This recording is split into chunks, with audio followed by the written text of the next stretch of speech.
घर में आज मेरे कछु न रहो है, घर में आज मेरे कछु न रहो है, घर में आज मेरे कछु न रहो है। कठिन फूले ले आवना,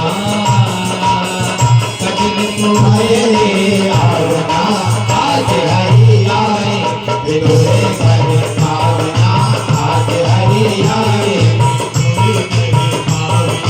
आज हरि आए।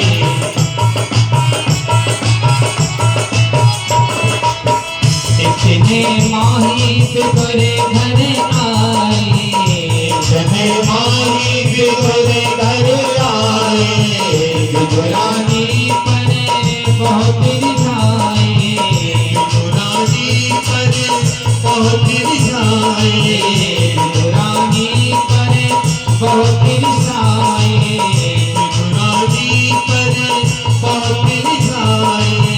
घर की लाज गवावना, ओ घर की लाज गवावना, आज हरि आए बिदुरे घर पावना, आज हरि आए बिदुरे घर पावना।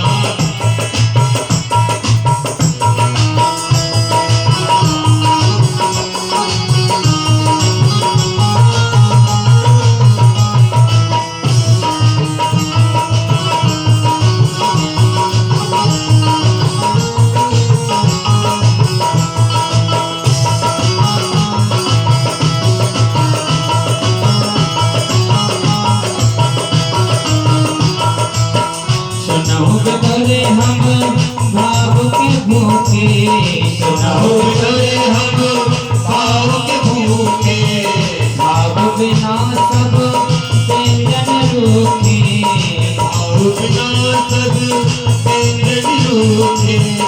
ऐसा स्वाद कछु आवना, ओ ऐसा स्वाद कछु आवना, आज हरि आए हमारे घर पावना, आज हरि आए हमारे घर पावना, आज हरि आए बिदुरे घर पावना, आज हरि आए बिदुरे घर पावना, आज हरि आए बिदुरे घर पावना, आज हरि बोलिए भक्त वत्सल भगवान की, बोले वृंदावन बिहारी लाल की। तो भगवान ने विदुर जी के घर जाकर के विदुरानी के हाथ के छिलकों को प्रसन्नता पूर्वक पाते हैं। महाराज परीक्षित ने प्रश्न किया है कि महाराज बताइएगा विदुर जी का समागम महाराज मैत्रेय जी के साथ में कहाँ हुआ। तब सुखदेव जी महाराज कहते हैं परीक्षित, जब विदुर जी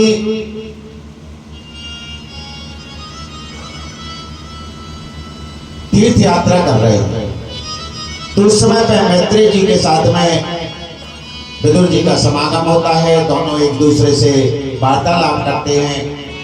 जब विदुर जी ने कुशल क्षेम पूछा तब जाकर के कहा कि महाराज वहां पर तो सब कुछ समाप्त हो चुका है, महाभारत का युद्ध हुआ और सब कुछ समाप्त हो चुका है, सारी घटनाओं की ओर यहाँ पर संकेत किया है। तब जाकर के विदुर जी महाराज ने जब प्रश्न किया कि महाराज ये बताइएगा, हम आपसे जानना चाहते हैं कि संसार के लोग सुख की कामना से कर्म करते हैं, इस कर्म से नहीं इससे सुख मिलेगा, इससे नहीं इससे सुख मिलेगा, परंतु ना तो उनको सुख प्राप्त होता है ना ही उनके दुख दर्द दूर होते हैं। तो महाराज संसार के जीवों का, संसार के लोगों का कल्याण करने के लिए इनके दुखों का कैसे नाश हो सकेगा, महाराज कोई ऐसा उपाय बताइएगा। तब जाकर के मैत्रेय जी महाराज और विदुर जी के बीच में यहाँ पर संवाद शुरू होता है और अब यहाँ से भागवत की कथा का शुभारंभ होता है। तो जब विदुर जी ने पूछा तो मैत्रेय जी महाराज कहते हैं कि देखो, जब भगवान के मन में एको हम बहुश्यामा की बात आती है, क्योंकि भगवान तो वैसे भी एको हम द्वितीयो नास्ति, भगवान कैसे हैं, भगवान अकेले हैं, दूसरा कोई है नहीं। तो भगवान कहते हैं एको ब्रह्म द्वितीयो नास्ति, अब एक के अलावा दूसरा कोई है नहीं। तो जब उस एक ब्रह्म को एक से अनेक होने का भाव आता है, एको हम बहुश्यामा, अब हमें अनेक होना चाहिए।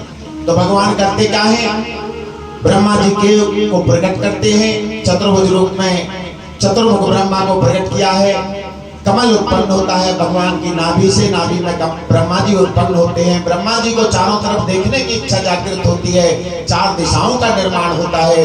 ब्रह्मा जी के 4 मुख लग जाते हैं चारों दिशाओं की ओर। ब्रह्मा जी 4 दिशाओं का निर्माण करते हैं। फिर ब्रह्मा जी को मालूम चला कि मैं कहां से आया, मेरा उद्गम क्या है, मेरे आने का उद्देश्य क्या है। तब ब्रह्मा जी ने अपना उद्गम जानने के लिए उसी कमल लाल में प्रविष्ट हुए। अंदर जाकर के वर्षों तक उस कमल लाल में घूमते रहे, लेकिन जब अपना उद्गम नहीं मिला तब लौट करके आए। जब लौट करके आते हैं तो 2 शब्द सुनाई देते हैं, ता और पा। जैसे तप शब्द सुनाई दिया तो ब्रह्मा जी तप करने के लिए बैठ जाते हैं। ब्रह्मा जी तप कर रहे हैं। एक दिन ब्रह्मा जी के तप में भगवान का चतुर्भुज रूप में आगमन होता है। भगवान ने चतुर्भुज रूप में आकर के ब्रह्मा जी को दिव्य ज्ञान प्रदान कराते हैं और चतुश्लोकी भागवत का दिव्य ज्ञान प्रदान कराते हैं। और भगवान चतुश्लोकी भागवत के माध्यम से ब्रह्मा जी से कहते हैं, ब्रह्मा तुम ये नहीं मान लेना कि यहाँ पर कुछ करने वाले तुम हो, क्योंकि यहाँ पर जो भी हो रहा है वो सब मेरी इच्छा से, मेरी कृपा से घटित हो रहा है। क्योंकि संसार में पूर्व में जब संसार में कुछ नहीं था तब केवल मैं था। आज संसार में सब कुछ है तब केवल मैं हूँ, और जब संसार में कुछ नहीं बचेगा तो केवल मैं बचूंगा, मेरे अलावा संसार में कोई दूसरी सत्ता नहीं है। जब भगवान ने ब्रह्मा जी को चतुश्लोकी भागवत के माध्यम से सारा का सारा ज्ञान प्रदान कराया कि ब्रह्मा जी संसार में, सृष्टि में जो भी घटित हो रहा है मेरी इच्छा से हो रहा है। मानो यहाँ भगवान बताना चाहते हैं कि करने वाला मैं, कराने वाला मैं। अब लोग मान लेते हैं कि मैं कर रहा हूँ, मैं कर रहा हूँ, मैं कर, लेकिन मैं कुछ नहीं है। केवल करने वाला वो है और कराने वाला वो है। जो कुछ भी हो रहा है उसकी इच्छा से हो रहा है। तो भगवान ने ब्रह्मा जी को आदेश प्रदान किया, ब्रह्मा सृष्टि करो।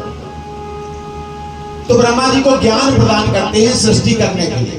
तो ऐसा पूरा ज्ञान नहीं दे दिया कि ज्ञान दे दिया होगा कि ब्रह्मा जी सृष्टि करो। ब्रह्मा जी को यदि विज्ञान समन्वितम, विज्ञान समन्वित ज्ञान ब्रह्मा जी को प्रदान करते हैं। ब्रह्मा जी को भगवान ने आदेश प्रदान किया है ब्रह्मा सृष्टि करने का। तो सृष्टि कैसे करेंगे? तो विज्ञान समन्वित ज्ञान दिया कि देखो, हमें किसी ने पूछा कि भैया जरा हमें पेट दर्द है, तो कोई भी कह देता भैया त्रिफला खा लो, त्रिफला खाने से पेट दर्द ठीक हो जाएगा। तो त्रिफला जो है वो तो हो गया ज्ञान की बात कि त्रिफला खाने से पेट ठीक हो जाएगा, लेकिन त्रिफला बनता कैसे, उसमें कौन कौन सी वस्तु कितने मात्रा में मिलाई जाती है, इसका ज्ञान जब तक नहीं होगा तब तक त्रिफला का चूर्ण नहीं तैयार कर पाएगा। तो माने ये विज्ञान है कि त्रिफला बनाया कैसे जाएगा, इसमें कितना आंवला होगा, कितना हरड़ होगा, कितना बहेड़ा होगा, तब जा करके ये मिल करके ये त्रिफला चूर्ण तैयार होगा जिससे पेट का दर्द ठीक होगा। तो उसी प्रकार से जब ब्रह्मा जी को ज्ञान दिया कि तुम्हें सृष्टि करना है, तो उन्होंने कहा मानव बनाना है तो इसमें कितनी मिट्टी होगी, कितनी आकाश होगा, कितना वायु होगा, कितना जल होगा, कैसे इसका निर्माण होगा, सारा का सारा ज्ञान भगवान ने ब्रह्मा जी को चतुश्लोकी भागवत के माध्यम से प्रदान कर दिया। तो ब्रह्मा जी ने सबसे पहले सृष्टि किया। और ब्रह्मा जी ने सृष्टि कैसे किया? मानसिक सृष्टि की। मन में विचार आया पुत्र हो जाए। जैसे ही पुत्र होने की बात आई, 1 नहीं, 2 नहीं, 3 नहीं, 4 पुत्र प्रकट हो गए। चारों महात्मा सनक, सनंदन, सनातन, सनत कुमार, चारों महात्मा प्रकट हुए। ब्रह्मा जी को जाकर के प्रणाम किया। ब्रह्मा जी ने आदेश दिया चलो सृष्टि में सहयोग करो। चारों महात्माओं ने मना कर दिया, ये सृष्टि का काम हमारा नहीं, अभी हम बच्चे हैं, नन्हे नन्हे से बालक हैं, जब बड़े हो जाएंगे तब हम सृष्टि में कुछ करेंगे। जैसे ही ब्रह्मा जी ने को कहा तो ब्रह्मा जी कुछ नहीं बोले, ब्रह्मा जी मौन हो गए। लेकिन देखते देखते अब ये बालक, जो बालक थे ये 5-5 हजार वर्ष के हो गए। एक दिन ब्रह्मा जी ने बुला लिया, ये बच्चों इधर आओ। बुला करके पूछ लिया भैया आप तो सृष्टि में सहयोग करो, हमारी सृष्टि का निर्माण कराओ। चारों महात्माओं ने कहा बाबा ये हमारे बस की बात नहीं है, अभी तो हम बालक हैं, जब हम बड़े हो जाएंगे तब सोचेंगे। अब 5000 वर्ष के हो गए, चारों ने संकल्प ले लिया है कि बड़े ही नहीं होंगे। तो चारों महात्मा छोटे छोटे से बालक बन करके बैठे हुए हैं और ब्रह्मा जी की बात का को ठुकरा करके चारों महात्मा जब चलने लगते हैं चारों दिशाओं की ओर चलते हैं। चारों दिशाओं में जाकर के 4 धामों का निर्माण करते हैं। एक एक धाम में जाकर के अपना अपना आश्रम जमा लेते हैं। इधर ब्रह्मा जी की बात को ठुकरा करके करके जब ये चारों महात्मा चले गए तो ब्रह्मा जी को इतना क्रोध आया कि ब्रह्मा जी का जो क्रोध था वो दोनों भवों के बीच में से निकला और निकल करके एक बालक बन करके रोदन करने लगा। किम करोमी, जैसे ही रोते रोते ब्रह्मा जी के सामने जाकर के प्रकट हुआ। ब्रह्मा जी ने देखा कि ये तो रोते रोते प्रकट हुआ है। ब्रह्मा जी से पूछ लगा, महाराज मेरा नाम क्या है, मेरा काम क्या है?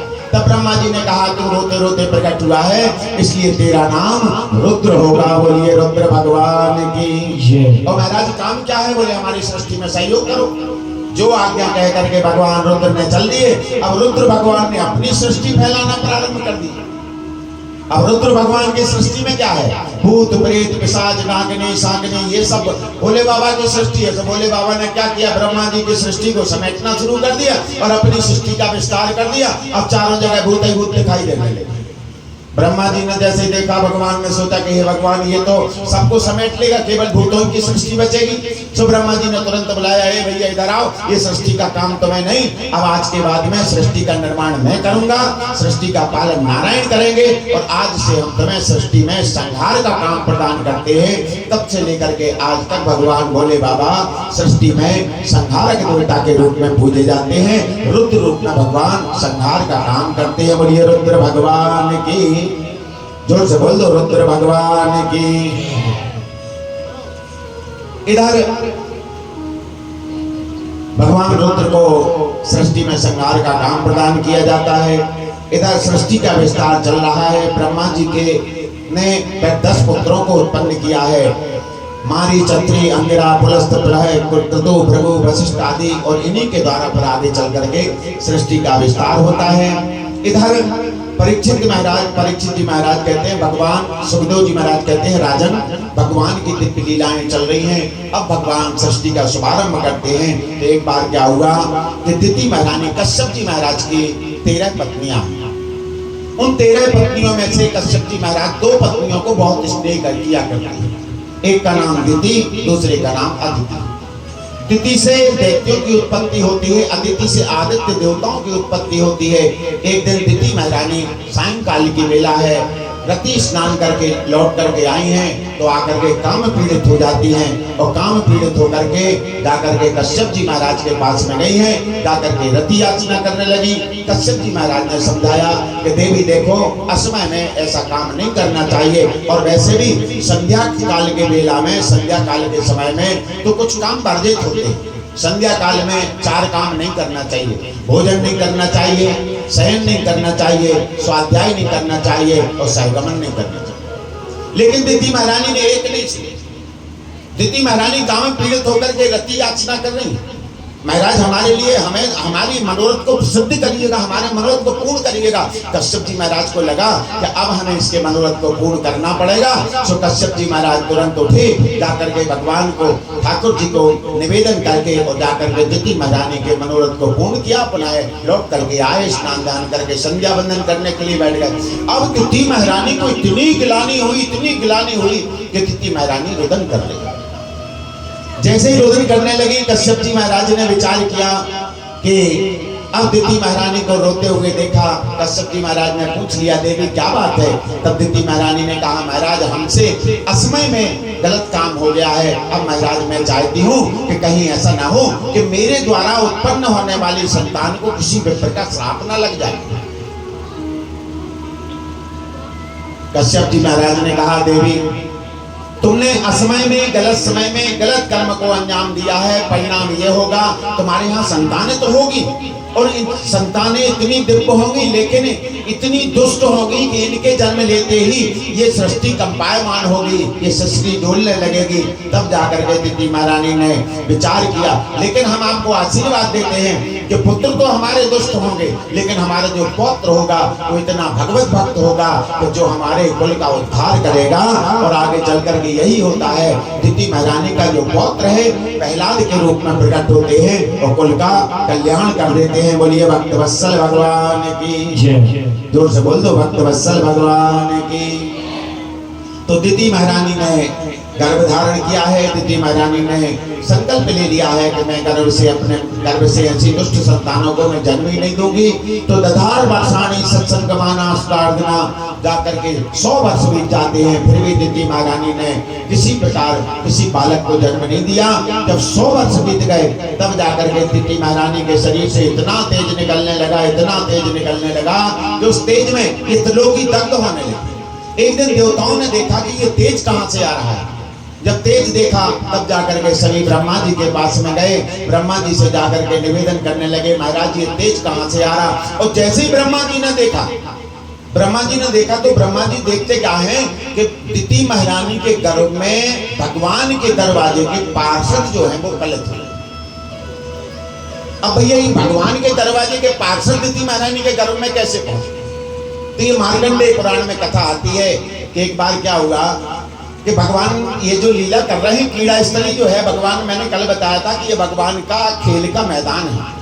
भगवान को जब तक लगता है जैसे बच्चे घरौंदा बनाते हैं और जब खेल लिया और खेल करके जब जाने लगते हैं तो उनको तोड़ करके चले जाते हैं, उसी प्रकार से ये भगवान का क्रीड़ा स्थल है। जब तक भगवान को लगता है भगवान खेलते हैं, और जिस दिन समय आया कि अब देख लिया कि अब ये समेटना पड़ेगा, तो भगवान इसको मिटा करके नष्ट करके और अपने वापस चल देते। तो एक बार क्या हुआ कि लक्ष्मी जी भगवान के चरणों की सेवा कर रही।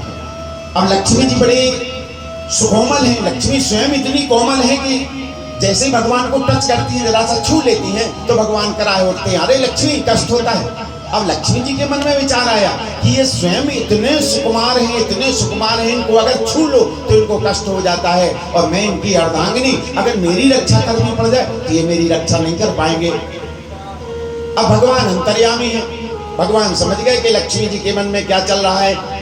तब भगवान ने विचार किया कि लक्ष्मी हम तुम्हें कैसे बताएं कि समय आने पर हम कितने कठोर हैं और समय आने पर हमें कितने कोमल हैं। क्योंकि भगवान को जब पुष्प निहारता है तो भगवान से मांगता है, महाराज आपकी कोमलता में से कुछ कोमलता हमें मिल जाए। लेकिन उन्हीं भगवान को जब वज्र निहारता है तो वज्र मांग लेता है कि महाराज आपकी कठोरता में से हमें कठोरता मिल जाए। तो भगवान समय आने पर कितने सुकोमल हैं और कितने कठोर हैं, ये हम कैसे बताएं। तो भगवान ने सोचा कि अब अगर हम किसी से कहें कि आओ जरा दो हाथ हो जाएं, तो सारी सृष्टि मैंने बनाई है, देवता दानव मानव सब कुछ मैंने बनाए। अब किसी को हम बुला कर कहें आओ दो हाथ हो जाए, तो कोई लड़ेगा तो है नहीं, कोई हमसे लड़ने वाला तो है नहीं, तब हमें कुछ करना पड़ेगा। तो भगवान ने सोचा कि चलो अब हम कुछ करते हैं। तो करते क्या है कि तुरंत भगवान ने संतों को याद कर लिया। ये ब्रह्मा जी के जो मानस पुत्र थे, चार, जो सबसे पहले ब्रह्मा जी ने 4 मानस पुत्रों को प्रकट किया था, सनक, सनंदन, सनातन, सनत कुमार। ये भ्रमण करते करते जा रहे थे कि अचानक मन में विचार आ गया, बहुत दिन हो गए बैकुंठ नहीं गए, चलो बैकुंठ की ओर चलते। ये चारों महात्मा बैकुंठ की ओर चल दी। जैसे ये बैकुंठ में पहुंचे तो दरवाजे में, भगवान के दरवाजे में जो पार्षद खड़े हैं जय विजय नाम के, उन्होंने डंडा लगा दिया, ए बच्चों कहां जा रहे हो, अंदर प्रवेश निषेध है, चलो बाहर। जैसे ही उन बच्चों को अलग किया, उन चारों महात्माओं को, चारों बच्चों को इतना क्रोध आया कि उन्होंने तुरंत श्राप दे दिया, भगवान के दरवाजे में बैठे हो पार्षद बन करके, और अभी भी तुम्हारे मन में आसुरी वृत्ति है, अब चलो श्राप देता हूं कि तुम 3 जन्म तक असुर योनि को प्राप्त करोगे। अब देखो विचारनीय बात यह है कि श्राप कहां दे रहे हैं, श्राप दे रहे हैं बैकुंठ में, जहां पर काम, क्रोध, लोभ, मोह, मद, मत्सर, अभिमान ये सब प्रवेश ही नहीं कर सकता। जहां पर वहां पर उनको गुस्सा आ रहा है, उनको वहां पर क्रोध आ रहा है, वहां पर श्राप दे रहे हैं। और पर श्राप कौन दे रहा है, 5 वर्ष का बालक, जबकि 5 वर्ष का बालक तो काम, क्रोध आदि वासनाओं से मुक्त होता है। और ये 5 वर्ष के बालक जो है श्राप दे दिया, 3 जन्म तक असुर योनि को प्राप्त करोगे। चारों महात्मा ने श्राप दिया। जैसे ही श्राप दिया, जय विजय नाम के जो पार्षद थे वो आकर के तुरंत जाकर के चरणों में गिर पड़े, महाराज श्राप दिया है, उद्धार कैसे होगा। बोले ठाकुर जी जा। अब ये सारी लीला भगवान अंदर बैठे बैठे देख रहे हैं। अब भगवान ने देख लिया कि जय विजय को श्राप लग गया है, तो भगवान ने भी क्या किया, एक पल का विलंब नहीं किया, भगवान उठे, आकर के दरवाजे पर पहुंचे। जैसे दरवाजे पर आए, शौनकादिक ऋषियों ने भगवान के दर्शन किए, और दर्शन करके शौनकादिक ऋषि तो अपने अपने रास्ते की ओर चल दिए। इधर जय विजय भगवान के चरणों में सर झुका करके खड़े हो गए, महाराज श्राप लग गया। भगवान ने कहा अगर देखा जाए तो श्राप मिला नहीं है, श्राप तुम्हें दिलाया गया। और वो भी क्यों? केवल श्रीमती जी को ये बताने के लिए कि हम कितने बड़े पहलवान हैं। ये सारा उपक्रम जो किया जा रहा है ना, ये श्रीमती जी को ये बताने के लिए कि हम बहुत बड़े पहलवान हैं, ये बताने के लिए किया जा रहा है। और होता भी यही है, संसार का, प्रकृति का नियम भी यही है कि अगर बाजार जा रहे हैं और बाजार गाड़ी से जा रहे हैं, गाड़ी चल रही है, अकेले जा रहे हैं, कोई रास्ते में टकरा जाए, लड़ जाए, तो कोशिश करते हैं कि जहां तक वो चाहे लड़ाई झगड़ा ना हो और बच करके निकल लिया जाए। और वो लड़ाई को शांत करके बच करके निकलने का प्रयास कर लेता है और निकल जाता है।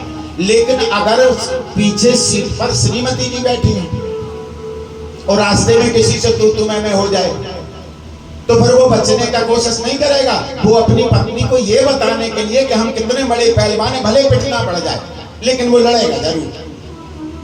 और यही भगवान कर रहे हैं कि हमें अपनी श्रीमती जी को बताना है कि हम कितने बड़े पहलवान हैं। तो भगवान ने तुरंत सारी की सारी लीला डाल दी कि अब ये लीला खेल कर दिया कि चलो देखते हैं। और भगवान दरवाजे पर पहुंचे। जब जय विजय ने पूछा तो भगवान ने कहा ये श्राप तुम्हें मिला नहीं है, ये श्राप तुम्हें दिलाया गया है। और भगवान ने जय विजय को श्राप क्यों दिलाया? क्योंकि भगवान जानते हैं कि संसार में हमसे कोई लड़ने वाला नहीं है, हमसे कोई लड़ नहीं सकता। लेकिन ये दोनों असुर जो हैं, ये थोड़ा सा हमसे लड़ सकते हैं। ये मार्कंडेय पुराण में कथा आती है, क्योंकि जब प्रलयकालीन बेला थी तो भगवान के कानों के मैल से दो असुर की उत्पत्ति हुई थी। एक का नाम मधु, एक का नाम कैटव। ये मधु कैटव नाम के जो दो असुर थे, ये भगवान से लड़ने के लिए 5000 वर्ष तक भगवान से लड़े। लेकिन जब 5000 वर्ष में भगवान के साथ में लड़ते लड़ते किसी की जीत हार नहीं हुई, तो ये मधु कैटव जाकर के भगवान के पास पहुंचे और कहने लगे, हे विष्णु, अरे हम तुम्हारे युद्ध कौशल से बड़े प्रसन्न हैं, आओ आकर के हमसे वरदान मांग लो। अब ये स्वयं भगवान से वरदान मांगने के लिए खड़े हो। भगवान ने कहा चलो ठीक है भैया, वरदान देना चाहते हो तो एक काम करो, तुम हमारे हाथ से मारे जाओ, बस हम इतना ही वरदान चाहते हैं। तथास्तु कह दिया। फिर बाद में याद आया, अरे राम राम, मैंने अपनी मौत इनको दे दी। फिर निवेदन करने लगे, महाराज हमें मृत्यु आए तो कहाँ? जहां पर जल ना हो, ऐसी जगह पर हमें मृत्यु आए। अब प्रलयकालीन बेला है, हर जगह पर जल ही जल विद्यमान है, अब मृत्यु आएगी। तो भगवान ने किया था कि जंघा का विस्तार करके और जंघा के ऊपर दोनों का सिर रख करके सुदर्शन चक्र से भगवान ने इनका उद्धार कर दिया था।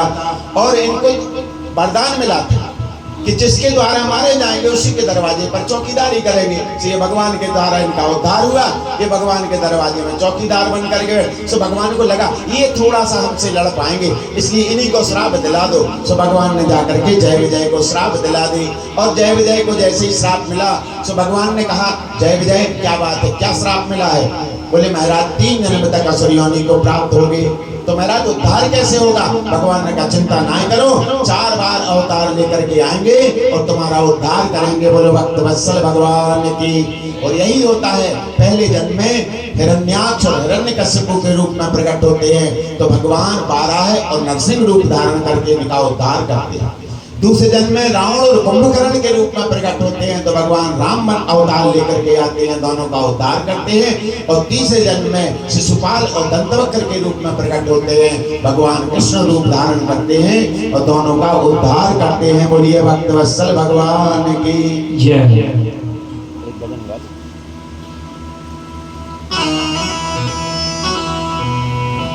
हर सांस में हो सुमिरन तेरा, यूं बीत जाए जीवन मेरा। हर सांस में हो सुमिरन तेरा, यूं बीत जाए जीवन मेरा।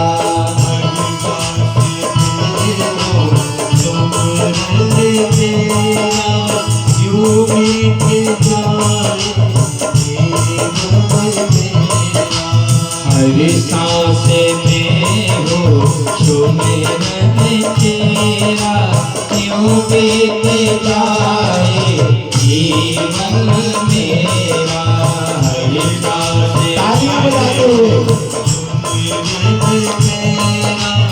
यूं बीत जाए तेरी पूजा करते बीते सांझ सवेरा, हर सांस में हो सुमिरन तेरा, यूं बीत जाए जीवन मेरा। गाइए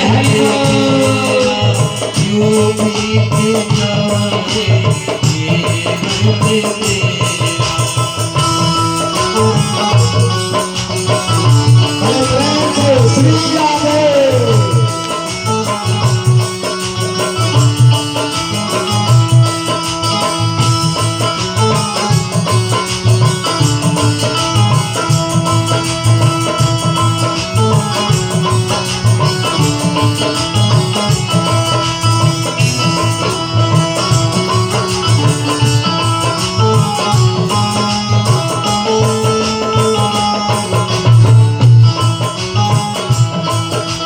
नैनों की खिड़की से ओ, नैनों की खिड़की से तुझको पल पल में निहारूं, मन में बिठा लूं तेरी आरती उतारूं। मन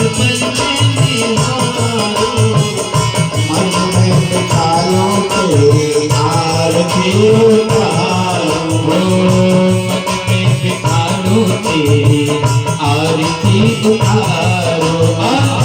डाले रहूं तेरे चरणों में तेरा, यूं बीत जाए जीवन मेरा। डाले रहूं तेरे चरणों में तेरा, यूं बीत जाए जीवन मेरा।